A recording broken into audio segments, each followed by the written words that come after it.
ہر کہانی کے دو پہلو ہوتے ہیں، کبھی غم کبھی خوشی۔ مگر نہ جانے کیوں غم مریم کا ساتھ نہیں چھوڑ رہے تھے۔ وہ ہر روز کسی نئے مصیبت کا شکار ہوتی جا رہی تھی۔ مریم کی ماں اسے بچپن میں ہی چھوڑ کر چلی گئی تھی۔ ماں کے جانے کے بعد اس کے باپ نے دوسری شادی کر لی تھی۔ مریم اپنی سوتیلی ماں سے ڈرتی تھی کیونکہ اس کی ماں اسے چھوٹی چھوٹی بات پر مارتی تھی۔ وہ بچپن ہی سے ان سب چیزوں کا مقابلہ کر رہی تھی۔ وہ بڑی ہوئی، وہ کالج میں تعلیم حاصل کر رہی تھی، وہ اول آئی تھی، مگر اس کے باپ کے علاوہ کوئی خوش نہ تھا۔ وہ سارا دن کام کرتی اور رات دیر تک پڑھنے کی وجہ سے اس کی آنکھوں کے نیچے حلقے پڑ گئے تھے۔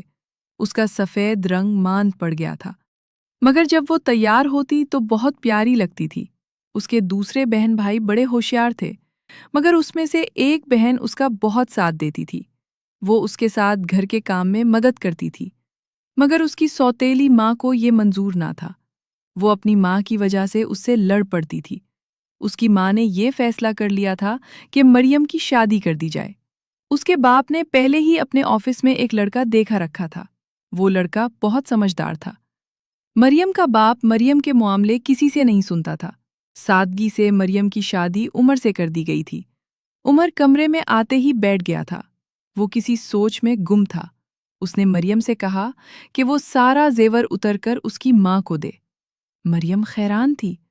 مریم بہت سمجھدار تھی۔ اس نے زیور اتار دیا تھا۔